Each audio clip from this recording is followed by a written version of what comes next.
Islam, it is all about conquest. It is all about land grabbing. Wọ́n fi ń gbalẹ̀ ni. Ṣé ẹ ti kàwé tí wọ́n wájú mi ẹ ti kárí? Mi ò kárí. Ẹ kárí. Ẹ screenshot ìwé yìí. Ẹ̀yin lè sọ pé ẹ kàwé o, ẹ screenshot ìwé yìí. Mo ti screenshot ẹ. The Arab invasion of Egypt. Kẹ́ wá lọ kà. Wọ́n ṣe àwọn Arab yẹn wọ́n ṣe kí ni? Wọ́n wọbẹ̀ pẹ̀lú jihad. Wọ́n pa gbogbo wọn pátápátá. Wọ́n dẹ̀ gba ilẹ̀ wọn. Àwọn Arab ni ó ń gbé ní Egypt, Morocco, Algeria, Tunisia. Ṣé ẹ wá rí invasion tí wọ́n fi wọbẹ̀ nígbà yẹn? Nísìnyí wọ́n wá ń ṣe systematically pé kò sí bí wọ́n ṣe fẹ́ conquer wa àyàfi kí wọ́n kọ́ gba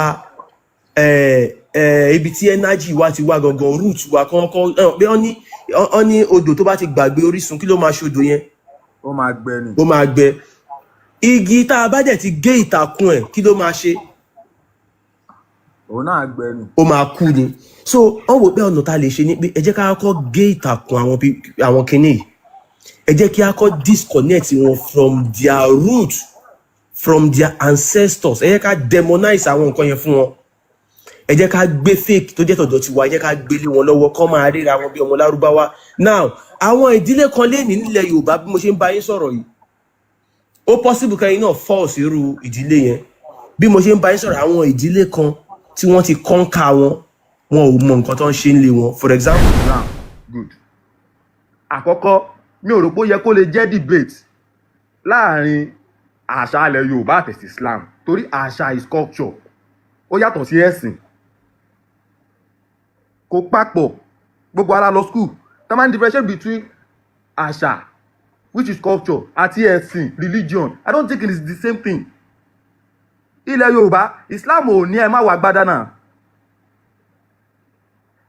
Now, Islam sọ pé ẹ sọ fún wọn, kò sọ pé kọ́ fi tipátipá pààyàn àbí kọ́ léèyàn kó ń bẹ̀ o.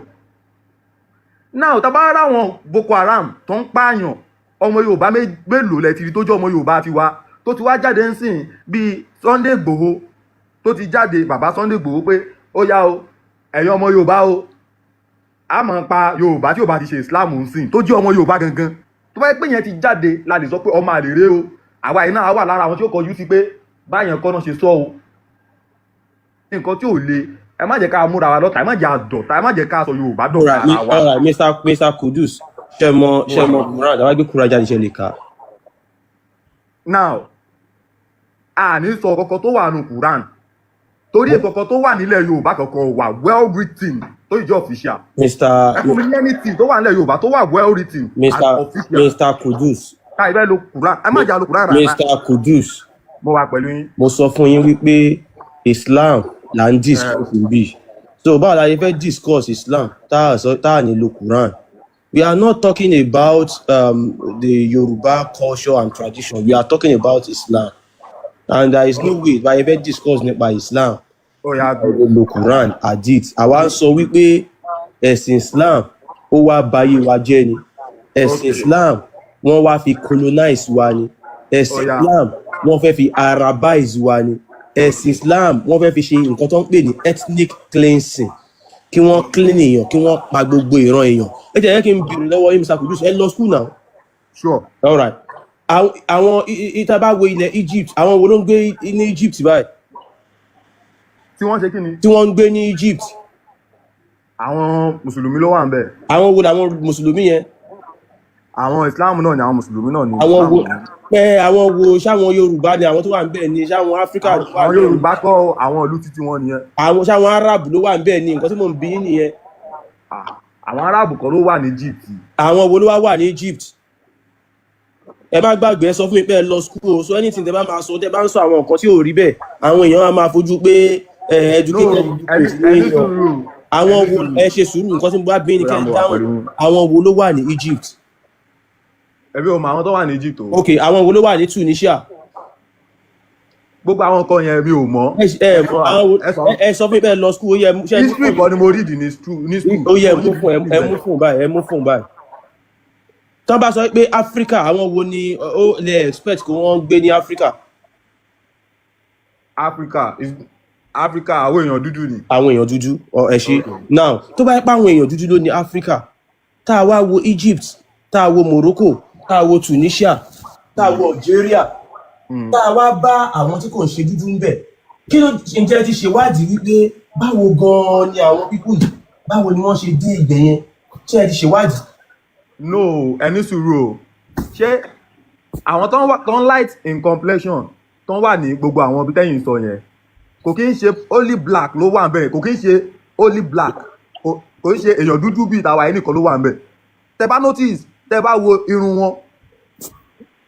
Mr. Kudu ṣe ti kàwé tí wọ́n wájú mi ẹ ti kárí. mi ò kárí. ẹ kárí ẹ screenshot ìwé yìí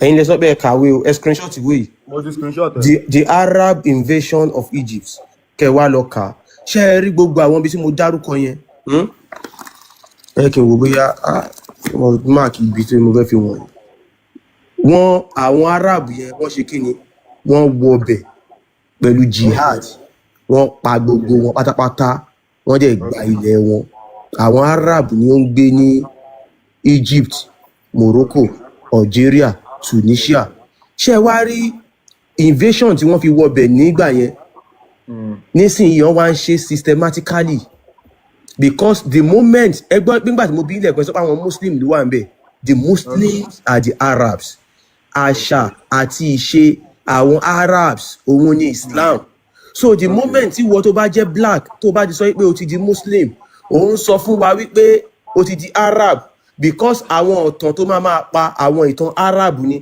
Muhammadu ṣe báyìí Allah sọ fún pé ìgbà yẹn ni Jubril wá bá Muhammad bẹ́ẹ̀ gbogbo àwọn tẹ́ ń dárúkọ yẹn wọn ò tàn mọ́ àwa blacks at all. Okay. ṣe ẹ understand àárín yẹn. 100 mo wà pẹ̀lú yẹn. so tẹ́ ẹ bá ti wá sọ pé ẹ ti ṣe ni kí yẹn wá divide wa bí ogun wa ṣe jẹ́ blacks a jẹ́ African time practice our own traditional our own culture and tradition. wọ́n wá gbẹ̀sìn yẹn wá because the moment ẹ bá ti gba ẹ̀sìn yẹn automatically you are an Arab. so wọ́n wá sọ yín di Arab ní orí ilẹ̀ black wọ́n máa fi yín gbógun ti àwọn ọmọ ìyá yín tẹ́ ẹ jẹ́ ọmọ Yorùbá láti bẹ̀ lọ ẹ máa pa wọ́n because nǹkan tá Allah sọ ni wípé kẹ́ ẹ máa pa àwọn tí ò bá ti gbàgbọ́ nínú Allah yìí tán dẹ̀ mú wá fún yín it is Arab deity ṣìgìdì àwọn lárúbáwá ni kò kí ń ṣe Ọlọ́run Olódùmarè mo mọ̀ pé torí bẹ́ẹ̀ kàwé ni mo ṣe ń try láti explain àwọn nǹkan yìí. èmi náà mo láì bẹ ṣe ń flow mo láì ká máa gbéra wa tó gbé àbí ẹni.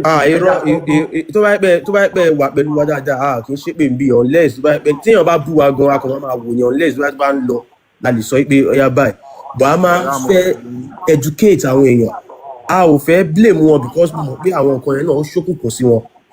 àwọn òwe yìí máa fẹ́ kẹ́ ka eléyìí náà the history of the Arab people eléyìí náà tẹ́ bá lè get ìwé yìí tẹ́ bá lè kà á ṣe get ó máa help yín ẹ máa understand nǹkan tó ń pè ní Islam ẹ máa understand nǹkan tí wọ́n ń fi ẹ̀sìn Islam ṣe ẹ̀sìn Islam it is all about conquest it is all about land grabbing wọ́n fi ń gbalẹ̀ ni so tá a bá sọ pé ẹ ṣe mute afa shitu tá a bá sọ pé Muhammadu ṣe ìjírà lọ síbi kan ìtumọ̀ ẹ̀ ní pé ó lọ ìjírà tí Muhammadu ṣe yẹn invasion ni Muhammadu kúrò ní Mecca ó lọ invade wọn ní Medina ó gbalẹ̀ yẹn the same thing náà ni ẹ máa rí táwọn mùsùlùmí ń ṣe káàkiri all over Europe lẹ́ni invasion ni so ilẹ̀ blacks yẹn sì nǹkan tó internally ni wọ́n ti ń bá wa jagun yẹn ẹ̀yin tẹ́ jẹ́ tiwa gangan náà ń gbé kojú wa pé kẹ́ ẹ pa wá ṣé tẹ́yìn bá wá ti ráyè tẹ́ bá fi lè lọ ráyè tẹ́ kọ́ńkà wa tí gbogbo yín di Muslim àwọn Arabs yẹn sì máa wá sí orí ilẹ̀ wa wọ́n máa pa ẹ̀yin náà díẹ̀díẹ̀ wọ́n á máa sọ fún yín pé the Muslims are the Arabs torí mo sọ fún yín lẹ́kọ̀ọ́ pé the Muslims are the Arabs wọ́n máa sọ fún yín pé àwa gangan ni Mùsùlùmí kò síbẹ̀ ṣe fẹ́ jẹ́ Muslim ẹ ò lè jẹ́ Muslim bí àwọn Lárúbáwá torí àwọn Lárúbáwá gangan ni Mùsùlùmí wọ́n máa pa yín díẹ̀díẹ̀ lẹ́yìn tẹ́ bá ti gbalẹ̀ yẹn wọ́n fẹ́ kẹ́yìn gba ilẹ̀ yẹn fún àwọn káwọn wá clear ayé kúrò lórí ilẹ̀ yẹn so simple logic tí wọ́n fẹ́ lò nìyẹn but àwọn kankan tí ẹ ò mọ̀ tí wọ́n fi rú wa lójú òun náà ni pé wọ́n sọ pé Allah ni Ọlọ́run wọ́n ní Muhammadu wọ́n rán sí wa irọ́ ni wọ́n ní òpó márùn-ún ló pẹ̀sì Islam irọ́ ni ṣẹ́gẹ̀ gbogbo àwọn nǹkan tí ẹ ti mọ̀ nípa Islam lénìí tẹ́ ẹ bá sọ fún wa àá sọ fún yín pé irọ́ ni. gbogbo nǹkan tẹ́ sọ ń sìn gbogbo ẹ̀ lèmi ti gbà ṣé ti gbọ́ gbogbo ẹ̀ ni mo ti gbà bọ̀ mo láwọn ìbéèrè kan tí mo fẹ́ bi yín ṣé ẹ rẹ́dì láti dá mi lóhùn. ẹ béèrè tó bá ti jẹ́ tí ò bá ti kọjá ètò tá à ń ṣe. báyìí sìn tẹ́ bá ní ká má ṣe Islam mọ́ kí lẹ fẹ́ ká ṣe.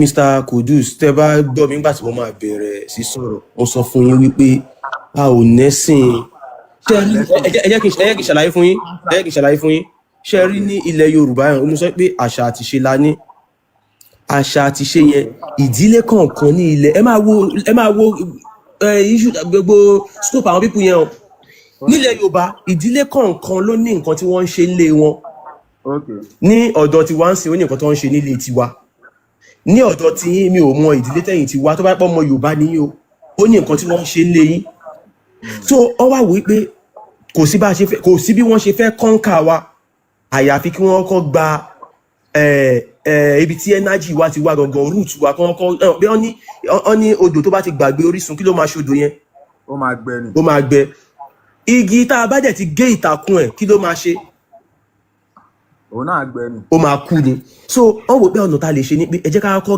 gé ìtàkùn àwọn kinní yìí ẹ jẹ́ kí a kọ́ disconnect wọn from their root from their ancestors ẹ jẹ́ ká demonize àwọn nǹkan yẹn fún wọn ẹ jẹ́ ká gbé fake tó jẹ́ tọ̀dọ̀ tiwa ẹ jẹ́ ká gbélé wọn lọ́wọ́ kọ́ máa ríra wọn bí ọmọ Lárúbáwá now àwọn ìdílé kan lé nílẹ̀ Yorùbá bí mo ṣe ń bá yín sọ̀rọ̀ yìí ó possible kẹ́yìn náà fall sí irú ìdílé yẹn bí mo ṣe ń bá yín sọ̀rọ̀ àwọn ìdílé kan tí wọ́n ti kọ́ńkà wọn ò mọ nǹkan tó ń ṣe nílé wọn for example bóyá ẹni tó pé Ògún ni wọ́n ń bọ nílé wọn ẹni tí wọ́n ń bọ Ògún lé wọn kó pé Ògún yẹn lọ́lọ́run abẹ́ ti gbọ́ kéèyàn kan sọ pé Ògún ni Ọlọ́run Olódùmarè ṣé ẹ ti gbọ́ rí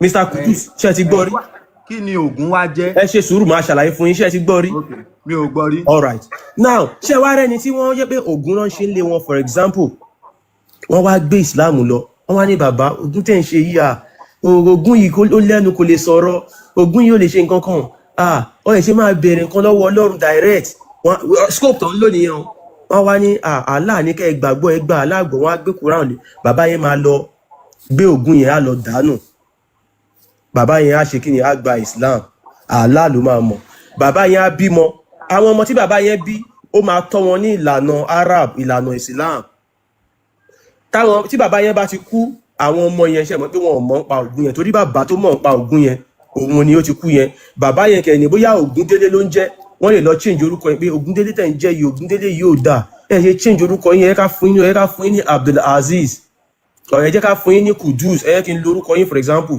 Ògúndélé tẹ̀ ń jẹ́ yẹn má jẹ́ Ògúndélé mọ́ jẹ́ kí n fún yín Kudus kí lorúkọ yín ẹ ń jẹ́ Ògúndélé Adéwálé ó dáa ẹ ká fún yín ní Kudus Abdulrahman wọ́n bá change orúkọ bàbá sórúkọ Lárúbáwá automatically bàbá yẹn ti dọmọ Lárúbáwá àwọn ọmọ tí bàbá yẹn bí á fún wọn lórúkọ Lárúbáwá àwọn ọmọ yẹn ò mọ nǹkan tó ń ṣe ń lé wọn mọ́ àwọn ọmọ yẹn ti dọmọ Lárúbáwá báyẹn so irú àwọn ìdílé yẹn wọ́n ti conquer wọ́n ti disconnect wọn from their roots àwọn ọmọ yẹn bó ṣe wà yẹn wọ́n ti gbẹ wọ́n kàn gbélé ayé ni wọ́n ti gbẹ torí táwọn Lárúbáwá bá dé tó bá ń kẹ́bọ sí wọn lára á máa wọlé tó bá ń ṣá wọn á máa wọlé torí Ògún tí ó ń fún wọn ní energy wípé ẹ ṣe báyìí ẹ ṣe báyìí ẹ ṣe báyìí tó bá ṣe nǹkan fún yín gan kò ní ràn yín àwọn bàbá yẹn ti lọ dànù wọ́n ti gbéwèé lásán lé wọn lọ́wọ́ wọ́n ti sọ wọ́n di òfútù fẹ́tẹ̀ àṣà tí ò ní kán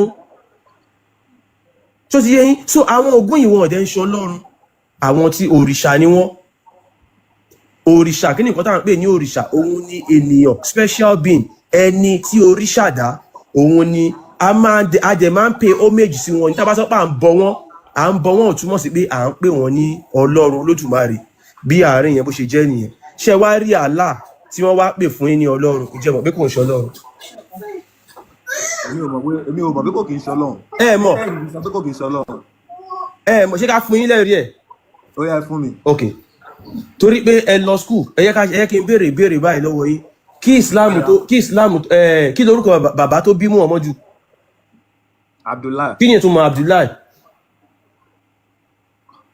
mo mọ̀ túmọ̀ ẹ o. àṣẹ ẹ̀jẹ̀ lọ́yìn mùsùlùmí ni ẹrú Allah òun ni Abdullahi ẹrú Allah ṣó ti yé yín ìtumọ̀ ẹ̀ ní pé bàbá tó bí Muhammadu ó sin Allah bàbá tó dẹ̀ bí Muhammadu kò kí ṣe mùsùlùmí ẹ mọ̀ abẹ́ mọ̀.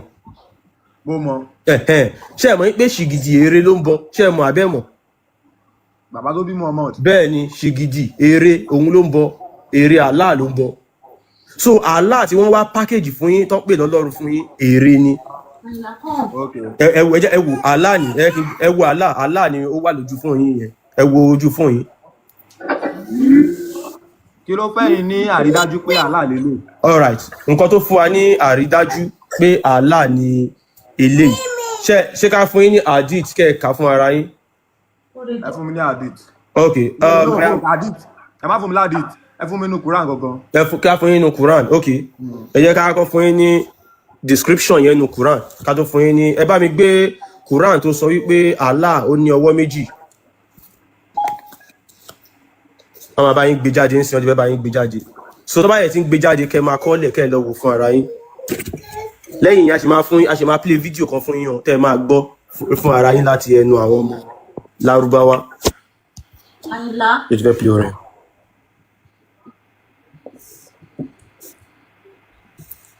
Àmàdélé kìí ṣe wà ń bẹ̀ wọ́n ti fẹ́ bá yín gbé Quran verse yẹn jáde ẹ jọ̀ọ́ ẹ bá wa power tap.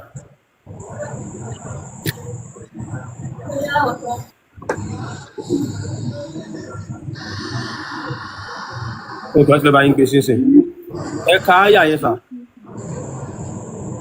ẹni tó pòsì náà ló máa kà. Wọ́n ti gbé ó da ẹyẹ kí n kà ó ní Allah asks o Iblis Allah ń béèrè lọ́wọ́ Shaitan ó ní what prevented you from prostrating to what I have created with my own hands. Kí ló ṣe ẹ́ tí o kọ̀ láti forí balẹ̀ fún nǹkan tí mo fi ọwọ́ mi méjèèjì ẹ ti rí bí hands ọwọ́ méjì òun ni ó ní ọwọ́ mi méjèèjì tí mo fi dá Kùránì ṣàlàyé fún wa ń bì wípé Allah ó ní ọwọ́ méjì tó ń ṣe yín báyẹn. Èṣù wo ló ń bá sọ̀rọ̀ bẹ́ẹ̀ yẹn èṣù wo nìyẹn. Ẹ ṣe sùúrù àfáà ṣètò mo ṣe máa dá yín náà Mr. Kudus ṣe ń gbọ́. wà pẹ̀lú yín o. so Kùránì yìí jẹ́ kó yé wa pé Allah ó ní ọwọ́ méjì ṣe ní ẹ̀yẹ kan bá yín gbé ibi tó ti sọ pé ó tún ẹ̀ṣẹ̀ kọ́kọ́ sílẹ̀ ẹ kọ sílẹ̀ o Quran chapter 68 verse 42. mo ti screenshot ẹ. ok Ayamadéleke ẹ gbé Quran 68 verse 42 wa 68:42 ìyẹn sọ pé Allah ó ní ẹsẹ̀ ṣe fẹ́ mọ̀ nǹkan tó ń pè ní shin. tó ń pè ní kíni. shin mo mọ o. ok ó ní beware of the day the shin of Allah will be bared. Kẹ́ ẹ bẹ̀rù ọjọ́ tí ẹsẹ̀ Allah tààlà máa fi ẹsẹ̀ hàn. Tó bá sọ pé fúbọ́là ó lo shin guard ní ibi iwájú ẹsẹ̀ yẹn ibi ojú eléyìí jẹ́ kó yé wa pé Allah ó ní kí ni o ó ní ẹsẹ̀. Ẹ gbé bóyá kó bá yín tún fi Quran chapter 52:48 Quran 52 verse 48 ìyẹn náà jẹ́ kó yé wa pé Allah ó ní ojú. Ẹ rí mo ṣe ń mú wá fún yín lákọ̀ọ́kọ́ Allah ó ní ọwọ́ méjì ẹlẹ́ẹ̀kejì Allah ó ní ẹsẹ̀ inú Quran láti mú yìí o ẹlẹ́ẹ̀kẹta Allah ó ní ojú.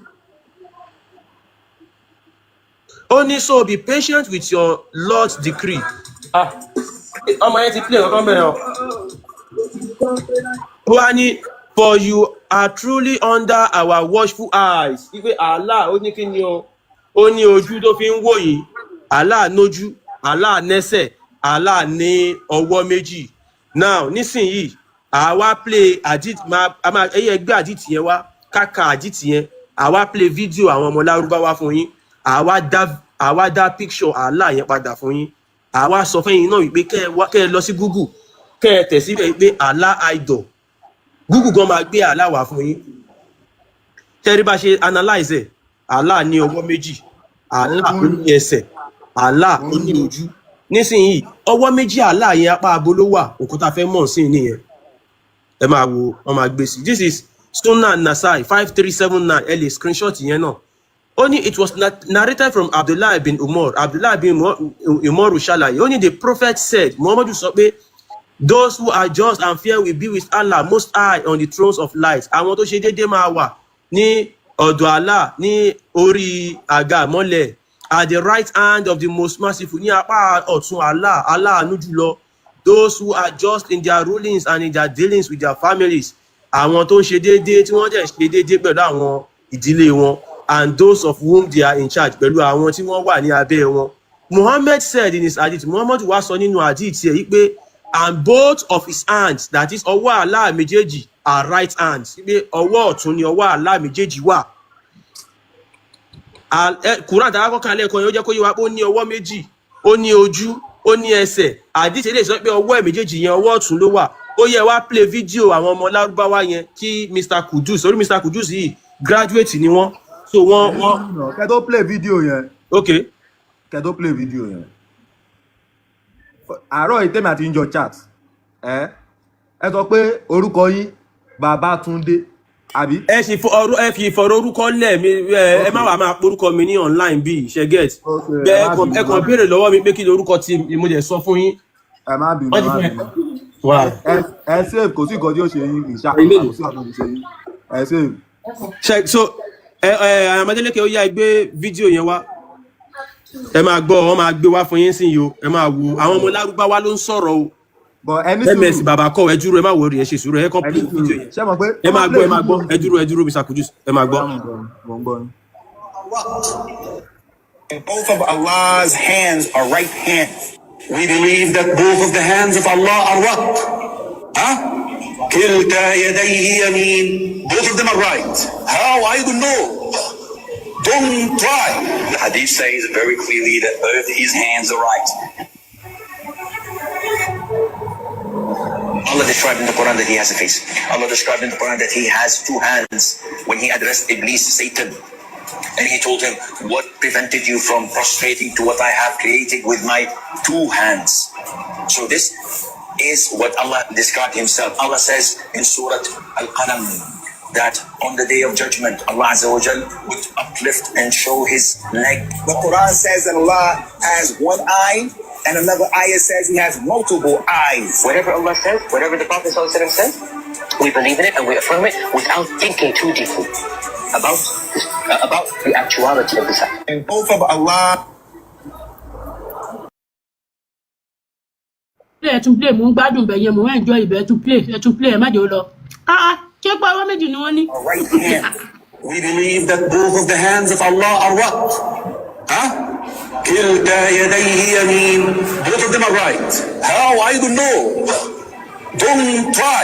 The hadith says very clearly that both his hands are right. Allah described in the Quran that he has a face. Allah described in the Quran that he has two hands when he addressed Iblis, Satan. And he told him, what prevented you from prostrating to what I have created with my two hands? So this is what Allah described himself. Allah says in Surah Al-Qalam that on the day of judgment, Allah Azza wa Jal would uplift and show his leg. The Quran says that Allah has one eye, and another ayah says he has multiple eyes. Whatever Allah says, whatever the Prophet ﷺ says, we believe in it and we affirm it without thinking too deeply about the actuality of this act. And both of Allah's hands. Ṣé bàbá MS bàbá yẹ gbóhùn sókè sá?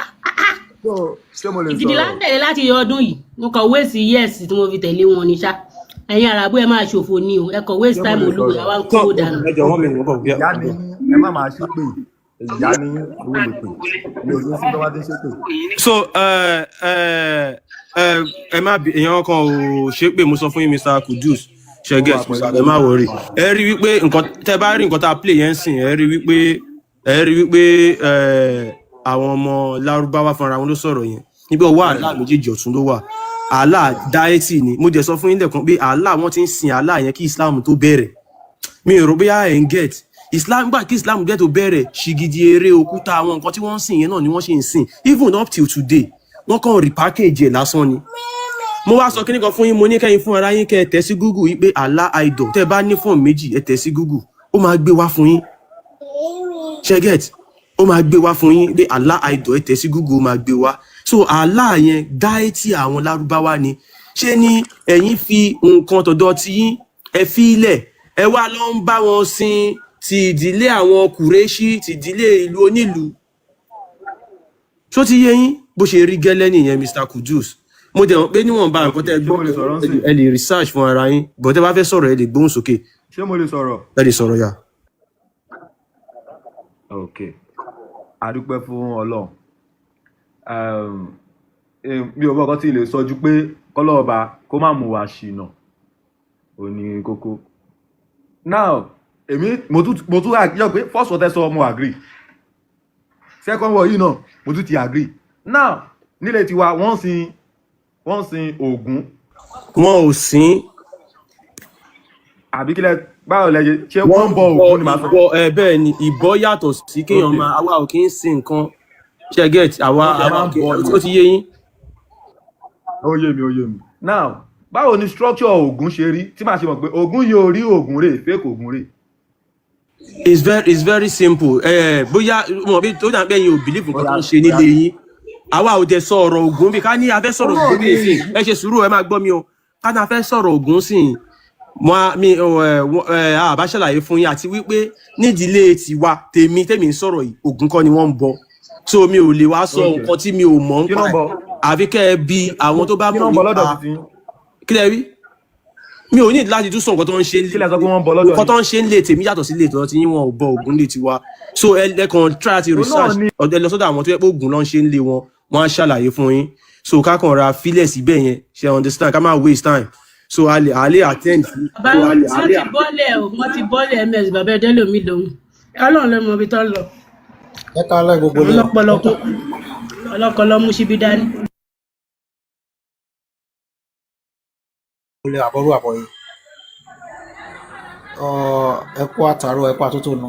Èdùmàrè ó mọ bá wa dé yín ní yóò dé gbìyànjú yín ládé. Ó tiẹ̀ ti ń dé ládé cause everywhere it's obvious that information yìí ó ti circulate gidi táwọn èèyàn dẹ̀ tí ojú àwọn èèyàn ti ń là. Tí máa lọ sí under comment section àwọn gan ní Facebook báyìí. Nísìnyí ẹ̀rọ àti post gan bá àwọn gan tó jẹ́ àwọn àfa àwọn gan sí báyìí. Under comment section wọn báyìí.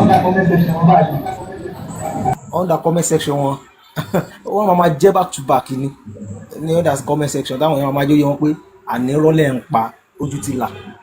So adúpẹ́ fẹ́lẹ́dùmarè. Ẹyin tí wọ́n fẹ́ béèrè àwọn èèyàn dẹ̀ ti sọ bọ̀bọ̀ yẹn ti sọ kalẹ̀. Ó ń fẹ́ máa differentiate láàrin culture àti religion nìkan. Òótọ́ wọn yàtọ̀.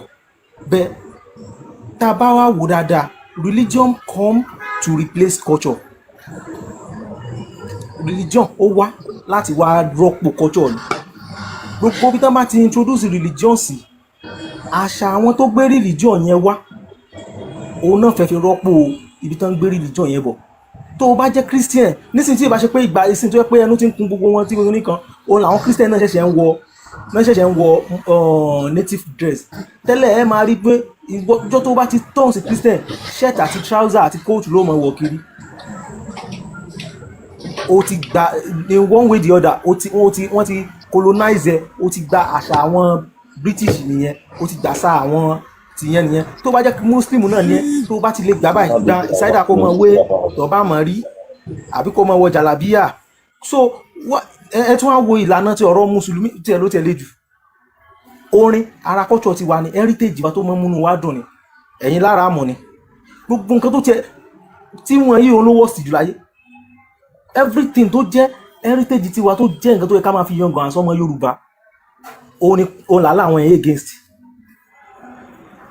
Ara àṣà tiwa ni káwọ òjì láàárọ̀ ká dọ̀bálẹ̀ fún ìyá àti bàbá wa ẹ̀yin lára àmọ̀ ni gbogbo so kíní kò sí bó ṣe ó wà lè sọ fún mi pé culture àti religion ó yàtọ̀ irọ́ ó yàtọ̀ rárá. Ibi tí religion bá ti wá ó ń bọ̀ wá replace culture is way of life. Religion náà ẹ ló wá kọ́ wa bọ́n ṣe ń gbélé ayé which is ó wá láti wá kọ́ wa ní way of life náà ni way of life táwa dẹ̀ ti ní kí ni religion tó fẹ́ kọ́ wa táwa ò ti ní nílẹ̀ Yorùbá kán wá sọ fún wa kí ni la fẹ́ kọ́ wa kí ni nǹkan tuntun tó fẹ́ kọ́ wa ṣé bá ṣe ń bá ara wa gbé ni bá ṣe ń gbàlejò mọ́ra ni àbí kí ni kókó tí religion fẹ́ kọ́ wa gangan táwọn bàbá tàwa ò ti ṣètò ẹ̀ sílẹ̀. Tẹ́lẹ̀ ẹ̀yìn mẹ́nìkan tó parí mi jọ kan ó ń béèrè lọ́wọ́ mi pé religion mo ń ṣe kíní kan mo á sọ fún pé mi ò ṣe religion ó wá ní pé ìwà mi dẹ̀ jọ ti àwọn onígbàgbọ́. Òótọ́ mo lè ti jó onígbàgbọ́ bẹ́ẹ̀ èmi ń jẹ́ kó yé mo ń jẹ́ kárí kó yé nìyẹn pé ìwọ tó bá jẹ́ pé chọ́ọ̀chì àbí mọ́ọ̀sì náà ti ń bẹ tọ́mọ ẹ̀ ó fail as a parent. Nǹkan ti kó èmi láti ilé tèmi òun lòun rí rìsọ́ọ̀tì lára mi kò ṣe chọ́ọ̀chì ni ó kọ́ mi bá ṣe ń kọ́. Kí ló wà ní chọ́ọ̀chì yẹn gan? Chọ́ọ̀chì tó ń fi stylishly preach hatred. Kí ló wà ní ọ̀dọ̀ àwọn ẹlẹ́sìn mùsùlùmí náà? Hatred ni ní chọ́ọ̀chì náà stylishly ó ní for like be 20 years mo fi tẹ̀lé àwọn àgùntàn náà. So bro àwọn tí wọ́n sì sàn díẹ̀ o bẹ́ẹ̀ still no àwọn náà preach hatred cause indirect ẹ máa sọ fún ọmọ pé ẹni tí ìyá rẹ̀ àbí bàbá rẹ̀ ò bá ti gbà nǹkan tó bá ń ṣe tó bá ti jẹ́ mọ́ kinní kan wọ́n wí ọ̀dọ̀ ẹ máa dọ́gbọ́n kọ́ wọn sóbì wọn ẹ then so all this religion are trash to be sincere wọ́n wá láti wá pín wa ni wọ́n wá láti wá pín wa yà sọ́tọ̀ ni so kò sí ẹ lè sọ fún wa pé kò sọ́mọ rẹ kan nínú ìbọn religion méjèèjì kò sọ́mọ rẹ kan nínú ìbọn religion méjèèjì so Elédùmarè ó ràn wá lọ́wọ́ o kò ní sú wa kò ní rẹ̀ wá Allah ló máa give up ó tẹ̀ tí ń give up already wọn tó bẹ́ẹ̀ so iṣẹ́ yín hàn gidi to be sincere iṣẹ́ yín hàn gidi ó ń lọ fà so mo kí gbogbo lé mo ṣe àbọ̀rú yẹ lẹ́ẹ̀kan sí ẹ máa bẹ́ tó lọ.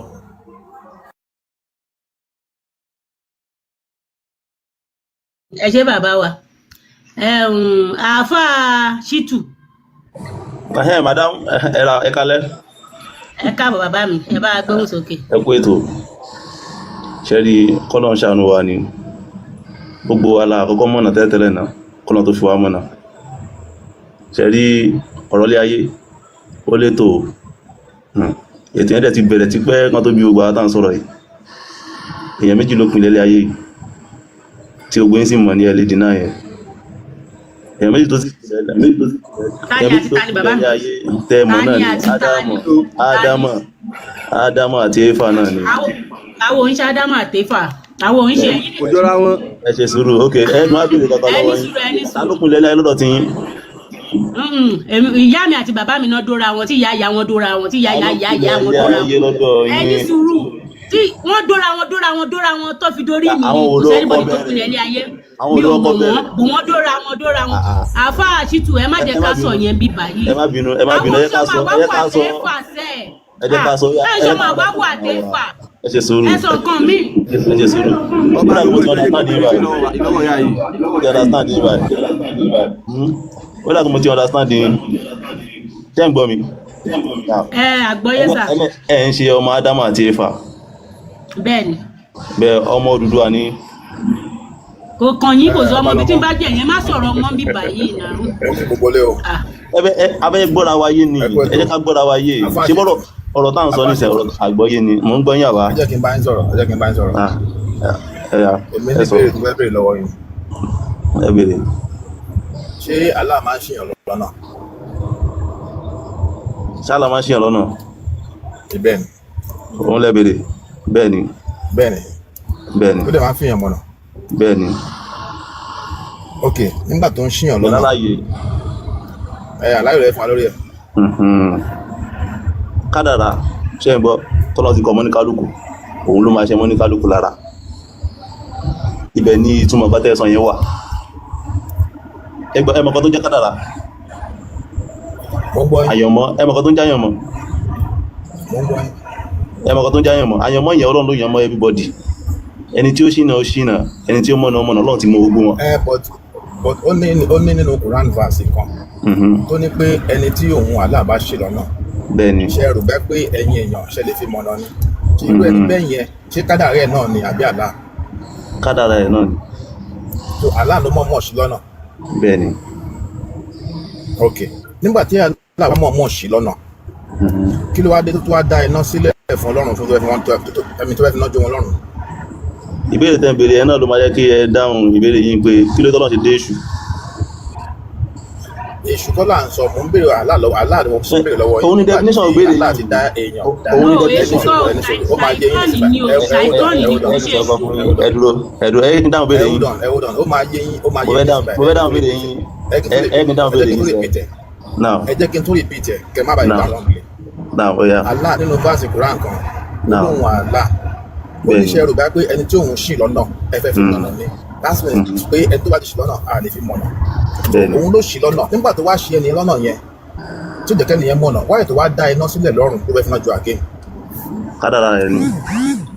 Nítorí Ọlọ́run ọba yẹn. aláàmọ̀mọ̀ dá ẹni sọ̀rọ̀ aláàmọ̀mọ̀ dá ẹni yẹn síbi ayé Bẹ́ẹ̀ni. kó dẹ̀ tó wá dá iná sílẹ̀ fún kólọ́fíjọ́ dòjó lọ́rùn Ṣé kí n ṣàlàyé ẹ̀ fún yín? question mi Ìṣàlàyé clear fún yín. tí yín ní kẹ́ dáhùn question náà Òun náà mo fẹ́ dáhùn yìí. Ṣé ń gbọ́? yeah. Ṣé rí Ọlọ́run ọba tó dá ògbó wa yìí? Ara tó wù ú ló lè fi wá dá. Allah ló ń sọ Ẹ̀mà òun náà ló ń pè lọ́ Allah ẹ farabalẹ̀. no Ara tó wù ú. ọlọ́run tó dá ọlọ́run Elédùmarè kò kí ń ṣìyàn lọ́nà Kí ló máa ń ṣe fún Allah ló ń ṣìyàn lọ́nà Ṣé ẹjọ́ sọ fún wọn pé méjì nìyẹn? Wọ́n pé méjì lẹ́ ń sọ yẹn. ẹni sọ̀rọ̀ Allah tó ń ṣìyàn lọ́nà Ẹ̀hẹ́. ó tún wá kọ sínú wáṣẹ Quran pé Níbo làlá yẹn àwọn wà? Níbo aláìgbàgbọ́ Ọlọ́run wà? Níbo làlá wà? Allah wà ní Saudi Arabia Níbo Ọlọ́run wà? ọlọ́run wà ní gbogbo àgbáyé Níbo ló wà? gbogbo àgbáyé ló wà gbogbo àgbáyé kò nílé ọlọ́run ò nílé Mélòó ni tó fi wà gbogbo àgbáyé? ẹ má jẹ́ ká kó question mi ẹ pàṣẹ Ẹ̀yẹ́ ká understand Ọlọ́run tẹ́ ń sọ àtàlá yẹn dúró ẹ tó sọ̀rọ̀ jìnnà o. Ẹ̀yẹ́ ká understand nítorí tẹ́yẹ̀ bá understand Ọlọ́run yẹn a ní understand ara wa ẹ̀yẹ́ ká understand Ọlọ́run àtàlá yẹn. Níbo Ọlọ́run yẹn gbé? ẹ fi yẹn sílẹ̀ Ẹ̀yẹ́ ká understand yẹn. Òun ni basic nǹkan tí bá ń bèrè ní kẹ́kẹ́ ká ṣe lórí ẹ̀ òun náà là ń bèrè tẹ̀ dáhùn ẹ fẹ́ excuse ẹ̀. ẹ̀yin kọ́ lẹ fẹ́ continue, fún wa ẹ ní continue, topic ẹ tá a máa continue. sọ̀rọ̀ mo ti bèrè fún ìṣẹ̀lẹ̀ pé nígbà tí Allah ti Èmi ń dáhùn béèrè yín ẹ̀rí kò wáyé bí tó mi. wá dá iná sílẹ̀ fún Òun náà mo sọ pé kádàrá ni kádàrá tọ́lọ́run ti kọ mọ́ kálukú ni. so that means pé Allah mọ̀ọ́mọ̀ dá ẹnìyẹn sílé ayé láti fi náà ju Ara tó bá wù ló lè fi anybody dá òun ló dá ajẹ́ yín. pé Allah yẹn ti fa gbóyó nìyẹn secondly ó wá sọ nínú Quran again wípé kọ́ máa lọ bá àwọn aláìgbàgbọ́ jà nígbà tó mọ̀ọ́mọ̀ tó ṣì wọ́n lọ́nà ó wá ní kí àwọn tí mo Muhammadu kọ́ máa lọ bá aláìgbàgbọ́ jà why tí ó ní kí wọ́n bá wọn jà again Ṣé kí n béèrè béèrè kan lọ́wọ́ yín? yeah. Ìjẹ́ ìgbà pé àwọn èèyàn burúkú wà láyé. ta ló dá wọn Ìbéèrè tí mo béèrè lọ́wọ́ yín ni ẹ dáhùn. a ní ta ló dá wọn ta ló dá yàn Ìjẹ́ ìgbà pé àwọn Ta ló èèyàn fi ẹ̀mí burúkú wà kú? láyé. Ẹ dáhùn Ta ló béèrè. cast? Ṣé ẹ gbà náà? Ṣé ẹ gbà? àfà Ẹ dúró Ta ẹ ló dá dáhùn àwọn ṣé ẹ gbà pé àwọn èèyàn burúkú wà láyé. èèyàn burúkú wà èèyàn rere wà Ta ló dá wọn? yeah, ta ló dá wọn. Ẹ̀hún náà mo béèrè lọ́wọ́ ta ló dá wọn? Ṣé Ọlọ́run èmi ń pè lọ́wọ́ sí Allah? yín ni Allah ló dá wọn Allah ló dá wọn. Ṣé ẹ gbà pé àwọn èèyàn dáadáa wà láyé? àfà tọ́pù tí mo béèrè lọ́wọ́ yín Àtijọ́ understand ara wa báyìí o. Àbí tẹ́ àbí understand lóko. Àtijọ́ understand ara wa báyìí. inú ayé ìhun lèèyàn wà ṣọlá sáà according to ìwé yín mo fi ń judge yín Ẹ̀yìn mi náà ń bá yín sọ̀rọ̀ lórí ẹ̀ náà ni. ẹni sọ̀rọ̀ inú ìwé yín ni mo ti fẹ́ judge yín Ẹ̀hẹ́. tẹ́wá kí n fún yín ní ẹ̀rí kan tí mò ń sọ máa mú jáde fún yín nínú ìwé ẹ máa rí bẹ́ẹ̀. Kò sí gbogbo nǹkan tẹ̀ ń sọ Allah ló ẹ̀ dá sọ èmi Allah tó ló wà. cast error Allah ló Bẹ́ẹ̀ lọ. cast èrò burúkú sí ọkàn àwọn èèyàn. ẹ jẹ́ ká ka Kùránì jàre ẹ jẹ́ ká ka Ẹ mọ̀ nǹkan tẹ̀ ń Kùránì. sọ. Nǹkan tẹ̀ ń sọ ní ìsinmi kò ṣe ṣù. kò sí nǹkan tó kọ ìṣù nǹkan tí mò ń sọ yìí. Kò sí kan tó kọ́ṣe. Ta ló wá ń ṣe àwọn èèyàn lọ́nà? Allah náà ló ń ṣí wọn lọ́nà. Allah ló dé ṣù tó ń ṣe ọmọ wọn bá ẹ lọ́nà. jẹ́ ká ka Kùránì ẹjọ́ bá bá ṣètò ẹ ní sùúrù Kùránì la máa ń kà ń bí àti ń ka sórí òṣì kan ṣẹ̀tọ́nì ni ṣẹ̀tọ́nì wo ni kìíní tẹ̀ gbà. ó nípa àwọn tó bá fẹ́ ẹ̀rí ẹ̀ ni máa fún ọ lẹ́rìí ẹ̀ ní Quran so àwọn náà mọ ẹ̀rí tí mo sọ nínú Quran. ẹ kẹ́ gbé Kùránì jáde ẹjọ́ ẹ jẹ́ kó bá wa kà kọ́tù. Kí ló tẹ̀ mú tì mí? Ẹ má mú tì mí. Ẹ kájọ máa sọ̀rọ̀. àmútù yín àti sọ Okay, fún yín ẹ tí ní ẹ sùúrù, pé ẹ gbé- ariwo ẹ ti pọ̀ jù. Èmi ò Abadeleke pariwo ẹgbẹ́ náà. Quran 488 jáde Ẹ gbé Quran jáde. 488 Inshallah ìmọ̀ ọ̀dà. Tẹ̀rí ara nǹkan tí a wá ṣe ń bíbà òun náà ni nǹkan tó kọ́kọ́ ń sọ nípa aláàdá àwọn èèyàn ó ń sọ wọ́n nù ó ń ṣì wọ́n lọ́nà so àwọn àyà tó ń tọ́ka sí àwọn yẹn wà nínú Quran so tí a bá ń sọ̀rọ̀ nípa irú nǹkan báyẹn definitely à ń sọ̀rọ̀ nípa Quran náà ni Quran náà sọ Èmi ò lè ta kó gbáyà yẹn ó wà ń bẹ lóòótọ́. nǹkan tí mo sọ náà nìyẹn so ọlá wípé àfáà yẹn wọ́n ráyè jumps from one topic to another Mi ì òun jump ló dàbẹ̀ ní pé ó dàgbà báyìí Mi ì jump Dání- rárá. bàbá mi ẹ ṣe sùúrù ẹgbẹ́ ló ń ṣẹlẹ̀ báyìí Gbogbo ayé àtẹ̀sán yẹn sẹ́ mo accept ṣé ń gbọ́? Ṣé ń gbọ́ mi? àfáàṣì tún gbogbo àyàtẹ̀ sọ yẹn mo accept pé wà ní Quran nípa Ọlọ́run ló dá ẹmú tìǹà òun jẹ́ ló ń kí fi wọ́n mọ̀nà òun ló ń ṣì wọ́n lọ́nà mo ẹmú accept. tìǹà àfà ẹmú tìǹà jẹ́ kí wọ́n conclude the point so from there ẹ máa continue ẹ lè ṣígbó gbóyún padà wá àfà Malik àgbàdo Malik. ẹ wò ṣe rí nǹkan tí mo sọ ni pé nínú àwọn topics tí kò common tá a máa ń discuss so because tá a bá gbé verse kan jáde nsìn ó lè jẹ́ pé verse aláàlọ́wọ́ méjì tàbí wọ́n ní kan pààyàn àwọn èèyàn tàbí nǹkan kan so inú mi dùn pẹ̀lú verse pẹ̀lú issue tí bàbá mi ọmọ ọba tán raise yẹn because logical issue ni mo like ẹ̀ gan like all those philosophical issues so ó máa ń dá ká máa discuss ẹ̀ náà it's part of Quran so ó máa ń dá ká máa discuss ẹ̀ tá a bá ń discuss ẹ̀ àwọn èèyàn máa béèyàn bá ṣe ń lọ nínú logic nínú ròrí béèyàn bá ṣe ń lo ọpọlọ yàn sí sense yàn sí ló ṣe máa ń strong sí ẹ understand so ó máa ń dá kí gbogbo akájọ máa reason papọ̀ lóyún àwọn aspect yẹn ta kíní kan ìgbà tó wá ṣe ẹ lọ́nà kí ló wá jẹ ká sọ àwọn verses Quran wà nílẹ̀ bẹ́ẹ̀ so tá a bá ń kà náà ìlàgà ń ka Quran náà so kò bad tá a bá mú contradictions Quran jáde náà tá a bá tún kà fáwọn èèyàn yàtọ̀ sí pé àyà kan wà tó ní ká pààyàn ká ṣe so a lè mú contradiction àyà sọ pé àyà yìí ó tako science ká mú jáde kó tẹ̀dé kó la máa discuss lọ́jọ́ kan à ń discuss Quran náà nìyẹn ṣe understand so tó bá yẹ sí pé suggestion tèmi sì ni pé so topic yẹn wà okay so but ẹ̀kan níjẹ́ ká àfa yẹn máa yà kiri ni so ta ni Allah ó fẹ́ ká gbà pé Allah ni ká máa jọ́sìn fún so why tá Allah ṣe ń contradict ara ẹ̀ simple ọ̀nà wo làlá gbà contradict ara ẹ̀ why tó ṣe dá iná ẹ understand so lẹ́yìn ìgbà tó jẹ́ sí pé òun náà ló dá wọn tẹ́ kí wọ́n máa wọ̀ so tó dẹ̀ sọ nínú verse míì pé òun laysa bi-dhallamin lil-'abid òun ò kí ń ṣàbòsí fẹ́ni kan so nínú ọ̀rọ̀ àfa yìí náà sìn àfa ṣètò yìí sìn wọ́n ti sọ ọ́ lẹ́ẹ̀kan wípé Allah máa ń ṣe tó wù nìyẹn ibẹ̀ mo ti fẹ́ kọ́ mi tẹ́lẹ̀tẹ́lẹ̀ so bọ̀ ṣáà lè gbọ́rọ̀ yẹn wọ̀ yín lára. wọ́n confirm pé Allah máa ń ṣiyàn lọ́nà. exactly wọ́n confirm ẹ̀. inú mi dùn wọ́n confirm ẹ̀ nígbà tó ti confirm ẹ̀ yẹn. ó lè máa fi ọmọ náà méjèèjì ni méjèèjì náà ni méjèèjì ni kẹ́ẹ̀dì mú ó máa ń ṣiyàn lọ́nà ó sì máa ń fi ọmọ náà ṣe ń gbọ́ àmọ́ kí ni sábàbí ẹ̀ òun náà ni pé n tó bá wọ Ọlọ́run ni Ọlọ́run máa ń ṣe wàlẹ́ ìsàbìsọ̀ lámìlì làbí yẹn tẹ́ ẹ̀ kalẹ̀ kan yẹn ṣe ń gbọ́ òun náà ni àyà tó bá pátá ìsọ yẹn náà Ọlọ́run ní ṣàbùsí anybody ṣe ń gbọ́. ẹ mò ń bọ̀ ṣẹ́rí àbídì tẹ́ sọ yẹn òun lẹ́yìn condemn. ẹ ṣe sùúrù náà ṣé ẹ̀yin sọ lẹ́ẹ̀kan wípé ẹ̀yin mú nǹkan tí mo ṣe bẹ́ẹ̀ mo sọ ń sìn tẹ́ gbé ń sìn ẹ yá ṣe sùúrù ẹ jẹ́ kí n délẹ̀ là kí n má bi tí kí n. ẹ̀gbọ́n tẹ́ kàn yẹn yé. ẹ má ẹ nǹkan tẹ́ ẹ mọ̀ nǹkan tẹ́ ẹ lè sọ fúnra yẹn má explain ẹ̀ fún mi mo mọ̀ lè explain ẹ̀ fúnra mi ló jẹ́ kí n sọ. ẹ understand ẹ. ẹ farabalẹ̀ ẹ ṣe sùúrù jàre. àti àbídì yẹn.